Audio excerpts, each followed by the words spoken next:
محترم ناظرین، السلام علیکم ورحمۃ اللہ وبرکاتہ۔ اعتکاف کی تعریف۔ مسجد میں اللہ کی رضا کے لیے بنیت اعتکاف ٹھہرنا اعتکاف ہے۔ اس کے لیے مسلمان کا عاقل اور جنابت اور حیض و نفاس سے پاک ہونا شرط ہے، بلوغ شرط نہیں۔ نابالغ بھی جو تمیز رکھتا ہے اگر بنیت اعتکاف مسجد میں ٹھہرے تو اس کا اعتکاف صحیح ہے۔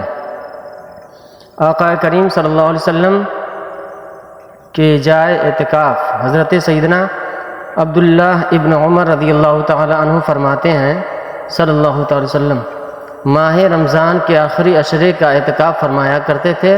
حضرت سیدنا نافع رضی اللہ تعالی عنہ فرماتے ہیں کہ حضرت سیدنا عبداللہ ابن عمر رضی اللہ تعالی عنہ نے مجھے مسجد میں وہ جگہ دکھائی جہاں سرکار مدینہ صلی اللہ علیہ وسلم اعتکاف فرماتے تھے۔ صحیح مسلم کے شریف کی حدیث پاک ہے۔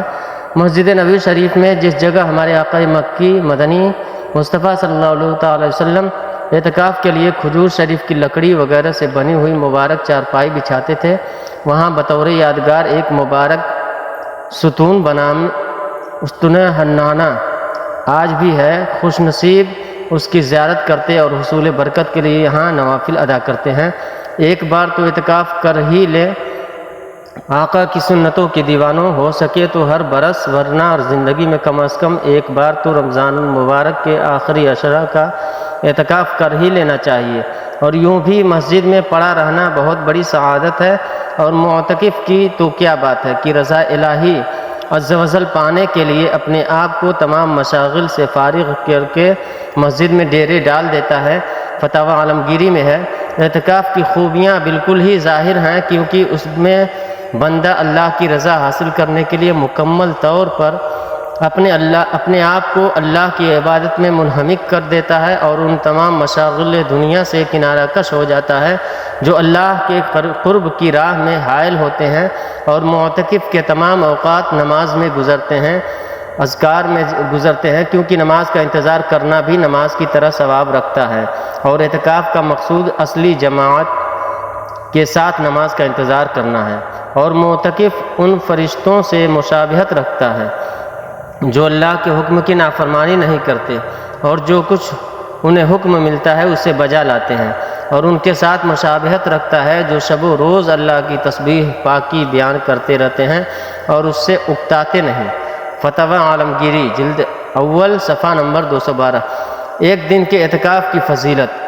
جو رمضان المبارک کے علاوہ بھی صرف ایک دن مسجد کے اندر اخلاص کے ساتھ اعتکاف کر لے، اس کے لیے بھی زبردست ثواب کی بشارت ہے۔ ہمارے آقا صلی اللہ تعالی وسلم نے ماہ رمضان پاک کا پورا مہینہ بھی اعتکاف فرمایا ہے، اور آخری 10 دن کا بھی بہت زیادہ اہتمام تھا، یہاں تک کہ ایک بار کسی خاص عذر کے تحت آپ صلی اللہ علیہ وسلم رمضان المبارک میں اعتکاف نہ کر سکے تو شوال المکرم کے آخری عشرے میں اعتکاف فرمایا۔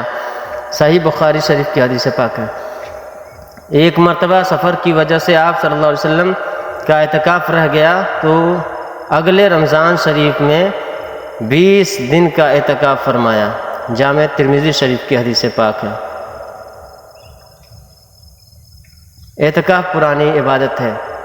پچھلی امتوں میں بھی اعتکاف کی عبادت موجود تھی، چنانچہ پارہ پہلا سورہ بقرہ کی آیت نمبر 125 میں اللہ کا فرمان عالی شان ہے، ترجمہ جس کا ہے، اور ہم نے تاکید فرمائی ابراہیم و اسماعیل علیہ السلام کو کہ میرا گھر خوب ستھرا کرو طواف والوں اور اعتکاف والوں اور رکوع و سجود والوں کے لیے۔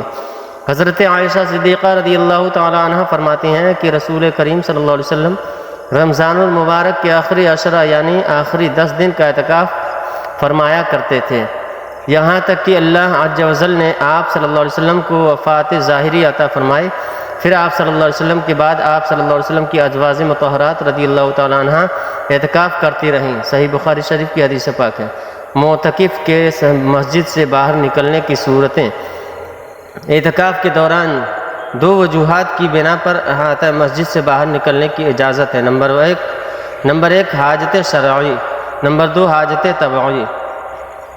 نمبر 1 حاجت شرعی۔ حاجت شرعی یعنی جن احکام و امور کی ادائیگی شرعاً ضروری ہو اور معتکف اعتکاف گاہ میں ان کو ادا نہ کر سکے، ان کو حاجات شرعی کہتے ہیں۔ مثلا نماز جمعہ اور اذان وغیرہ اگر مینارے کا راستہ خارج مسجد یعنی احاطہ مسجد سے باہر ہو تو بھی اذان کے لیے معتکف بھی جا سکتا ہے، کیونکہ اب یہ مسجد سے نکلنا حاجت شرعی کی وجہ سے ہے۔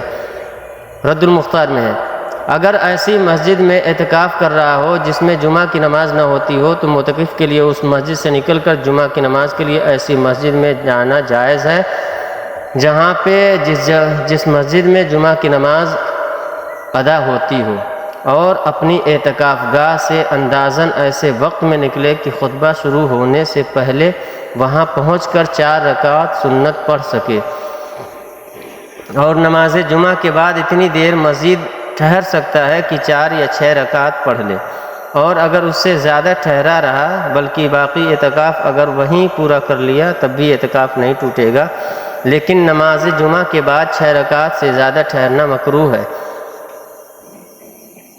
اگر اپنے محلے کی ایسی مسجد میں اعتکاف کیا جس میں جماعت نہ ہوتی ہو تو اب جماعت کے لیے نکلنے کی اجازت نہیں، کیونکہ اب افضل یہی ہے کہ بغیر جماعت ہی اس مسجد میں نماز ادا کی جائے۔ جد المختار جلد 2 صفحہ نمبر 222 ہے۔ نمبر 2، حاجت طبعی۔ حاجت طبعی یعنی وہ ضرورت جس کے بغیر چارہ نہ ہو، مثلا پیشاب، پاخانہ وغیرہ۔ احاطہ مسجد میں اگر پیشاب وغیرہ کے لیے کوئی جگہ مخصوص نہ ہو تو پھر ان چیزوں کے لیے مسجد سے نکل کر جا سکتے ہیں۔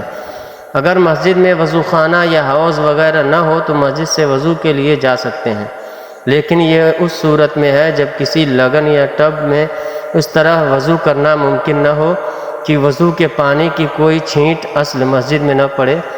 رد المختار میں ہے، احتلام ہونے کی صورت میں اگر احاطہ مسجد میں غسل خانہ نہیں اور نہ ہی کسی طرح مسجد میں غسل کرنا ممکن ہو تو غسل جنابت کے لیے مسجد سے نکل کر جا سکتے ہیں۔